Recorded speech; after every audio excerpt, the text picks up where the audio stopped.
ان کی زندگی بھی روشن ہو جائے۔ خدا رحم کرتا نہیں اس بشر پر۔ آج بڑی بڑی باتیں کرنے والے لوگ چھوٹی چھوٹی باتوں پر جھگڑ رہے ہیں۔ درد کی چوٹ نہ ہو جس کے جگر پر۔ Silence is the best answer. ہمیں جو ہمیں مہلت ملا ہے زندگی جینے کا، کبھی اندھا، کبھی بہرا، کبھی گونگا ہونا پڑتا ہے۔ اس زندگی کو آپ ایک آخرت کی تیاری کا موقع سمجھ کر جیے۔ ہمارے دلوں میں وہم ہے کہ ہم ہیں، بس ہم ہیں۔ زندگی میں غم کا موقع ہے۔ دوسرے والے کو آپ اپنا بھائی، دوست، بہن، رشتہ دار، پڑوسی کچھ بھی مان لیں، دونوں کی زندگی روشن ہے، دونوں کی زندگیاں خوشیوں سے بھری پڑی ہیں۔ بیوی، بچے، بزنس سب مزے میں بڑھیا چل رہا ہے کہ اچانک زندگی نے کروٹ لی اور ان کا بزنس ڈوب گیا۔ اب ان کی زندگیوں میں اندھیرا چھا گیا، ان کا بہت بڑا ایکسیڈنٹ ہو گیا یا ان کی زندگی میں کوئی بڑا بیماری آ گئی۔ اب یہ قرض دار ہو گئے، محتاج ہو گئے اور اپنے بھائی سے امید کی آس لگائے بیٹھا ہے۔ یہ کوشش کر رہا ہے لیکن اسے کسی کی مدد کی ضرورت ہے۔ اب یہ بھائی چاہے تو اس کی مدد کر دے، تھوڑا قرض دے دے، تھوڑی ہمت دے دے تاکہ ان کی زندگی بھی روشن ہو جائے۔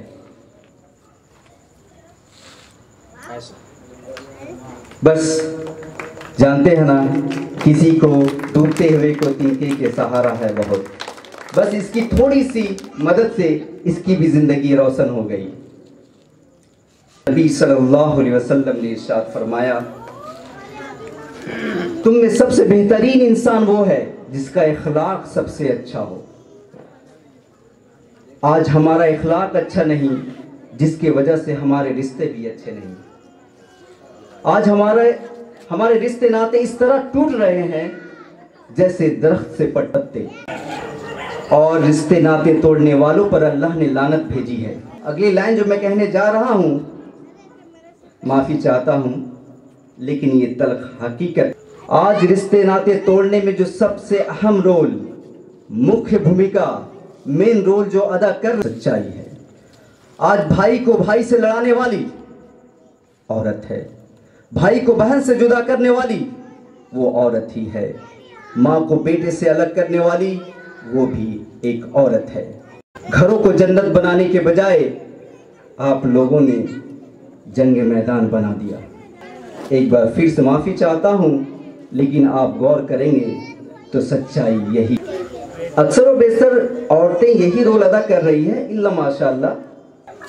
یاد رکھیں، رشتے نبھانے کے لیے کبھی اندھا، کبھی بہرا، کبھی گونگا ہونا پڑتا ہے۔ Silence is the best answer. خاموشی سب سے بہترین جواب ہے۔ خاموشی کمزوری نہیں، خاموشی وہ جواب ہے جس کا کوئی جواب نہیں۔ آپ نے انگور کو دیکھا ہوگا، جب تک وہ گچھے میں ہوتا ہے اس کی قیمت زیادہ ہوتی ہے، جیسے وہ انگور گچھے سے الگ ہوتا ہے اس کا بھاؤ گر جاتا ہے، ختم ہو جاتا ہے۔ وہیں دوسری طرف اسلام نے پڑوسیوں کا بھی بڑا خیال رکھا ہے۔ رسول اللہ صلی اللہ علیہ وسلم ارشاد فرماتے ہیں، وہ ایمان والا نہیں، وہ ایمان والا نہیں، وہ ایمان والا نہیں۔ صحابہ رضی اللہ تعالیٰ عنہ کہتے ہیں، اے اللہ کے رسول، وہ کون لوگ ہیں جو ایمان والا نہیں؟ اللہ کے رسول صلی اللہ علیہ وسلم ارشاد فرماتے ہیں، جس کا پڑوسی جس کے سر سے، جس کے ظلم و ستم سے، جس کی تکلیف سے محفوظ نہ ہو۔ آج ہم میں سے اکثر و بیشتر لوگ اپنے پڑوسیوں سے رشتے ناتے توڑ رکھے ہیں، جبکہ ہم یہ جانتے ہیں کہ ہماری مصیبت میں جو سب سے پہلے آئے گا وہ ہمارا پڑوسی ہوگا۔ دوسری جگہ نبی صلی اللہ علیہ وسلم نے ارشاد فرمایا، اے ابو ذر، جب تم سالن یا شوربہ بناؤ تو اس میں تھوڑا پانی زیادہ ڈال دو، اور اپنے پڑوسی کا خیال رکھو۔ نبی صلی اللہ علیہ وسلم کی کتنی مبارک حدیث ہے یہ کہ اے ابو ذر، جب تم سالن یا شوربہ بناؤ تو اس میں تھوڑا پانی ڈال دو، تھوڑا پانی زیادہ ڈال دو اور اپنے پڑوسی کا خیال رکھو۔ لیکن آج کسی کو کسی کا خیال نہیں، چھوٹے کو بڑوں کا، نہ بڑوں کو چھوٹے کا خیال ہے، یہاں تک کہ اللہ اور اس کے رسول کی باتوں کا بھی خیال نہیں۔ آج بڑی بڑی باتیں کرنے والے لوگ چھوٹی چھوٹی باتوں پر جھگڑ رہے ہیں۔ ہمارے دلوں میں وہم ہے کہ ہم ہیں، بس ہم ہیں۔ ہم بھول گئے لوگوں کے سامنے جھکنا، لوگوں کو معاف کرنا، لوگوں کو درگزر کرنا، اور ساتھ ہی ساتھ یہ بھی بھول گئے کہ جھکتا وہی ہے جو زندہ ہوتا ہے، اکڑنا تو مردوں کی علامت ہے۔ نبی صلی اللہ علیہ وسلم نے ارشاد فرمایا، طاقتور وہ نہیں جو دوسروں کو پچھاڑ دے، بلکہ طاقتور وہ ہے جو اپنے غصے کو قابو میں کر لے۔ اللہ کے رسول صلی اللہ علیہ وسلم نے کبھی بھی اپنی ذات، اپنی مفاد کی خاطر کسی سے بدلہ نہیں لیا۔ جب بھی کسی سے دشمنی کی تو اللہ کی خاطر، کسی سے رشتے ناطے توڑے تو محض اسلام کی خاطر، کسی سے بدلہ لیا تو اپنے صحابہ کے لیے لیا، اپنی ذات یا مفاد کے لیے کسی سے کوئی بدلہ نہیں لیا۔ میں اسی پر مزید بات کرنے کے لیے اپنے بھائی، اپنے دوست، جنہوں نے اپنی زندگی میں بہت اتار چڑھاؤ دیکھے ہیں، کوئی اور ہوتا تو جھولا اٹھا کر چل دیا ہوتا، لیکن وہ ابھی بھی اپنے پریوار کے ساتھ قدم با قدم ملا کر کھڑے ہیں۔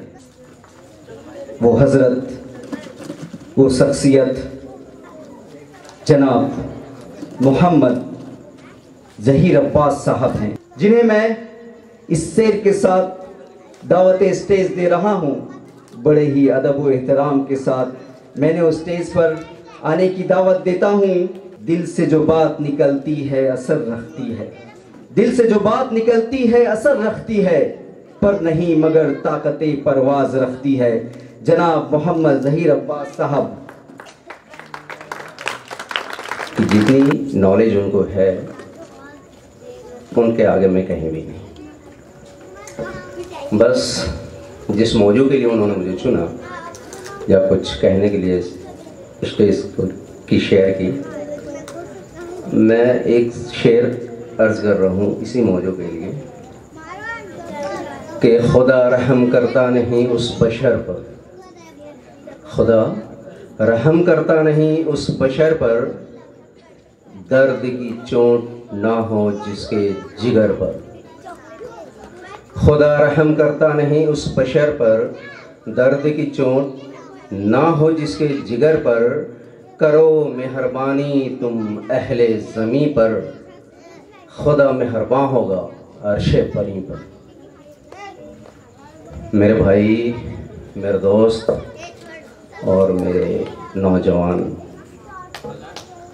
کہنا صرف ایک چھوٹی سی بات یہ ہے کہ اس دنیا میں جو ہمیں مہلت ملا ہے زندگی جینے کا، اس زندگی کو آپ ایک آخرت کی تیاری کا موقع سمجھ کر جیئیں۔